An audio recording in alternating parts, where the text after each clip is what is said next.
On ouvre à présent notre page environnement du jeudi. Aujourd'hui, nous recevons Jean-Louis Rageot, chercheur et spécialiste de l'érosion éolienne des sols à l'IRD, qui est l'Institut de recherche pour le développement.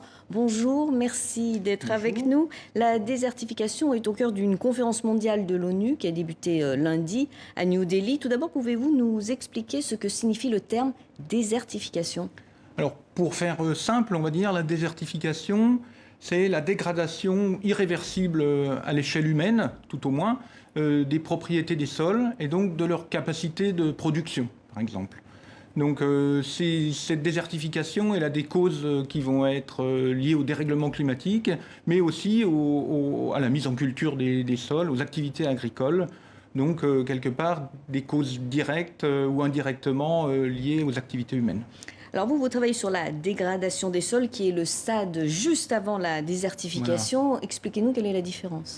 Mais la différence est assez importante. Je vous ai dit que la désertification, c'était un petit peu irréversible, alors que la dégradation, ça va être un stade donc moins avancé, qui est plus difficile de déterminer, d'étudier. Il faut étudier ça avec précision, mais surtout, ça permettra donc, à ce stade-là, de lutter, de combattre cette dégradation des sols. Donc on a un stade moins avancé, et c'est les chiffres qui concernent cette dégradation, quand on annonce 2 fois la superficie de la Chine qui sont dégradés, c'est de ça dont on parle. C'est des sols qui peuvent encore produire, mais qui commence à s'abîmer, on va dire.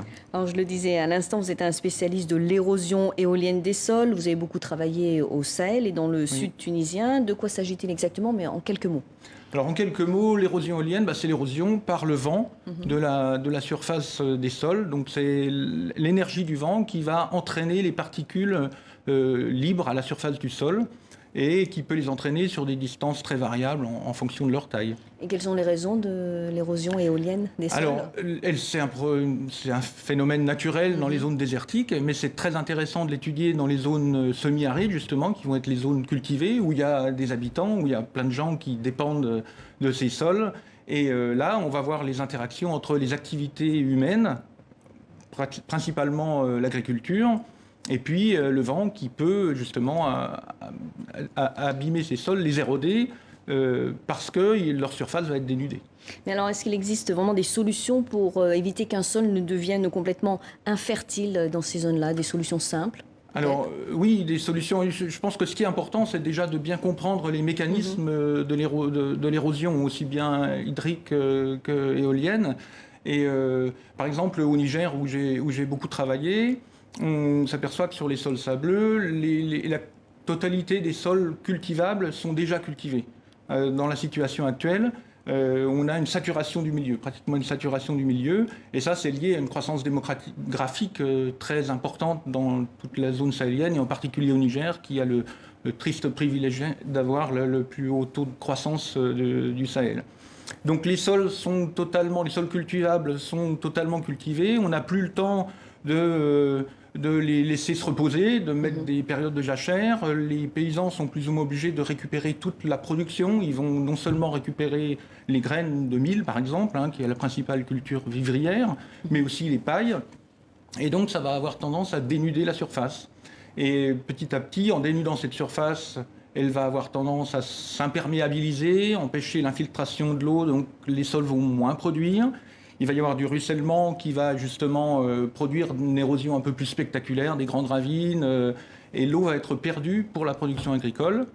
Et là, on va entrer dans une sorte de cercle vicieux, avec des points de basculement même, qui là vont arriver jusqu'à la désertification potentiellement. Alors il existe ce projet de grande muraille verte en Afrique qui consiste à replanter des arbres sur une bande de 7800 km entre Dakar et Djibouti. Que pensez-vous de ce projet ?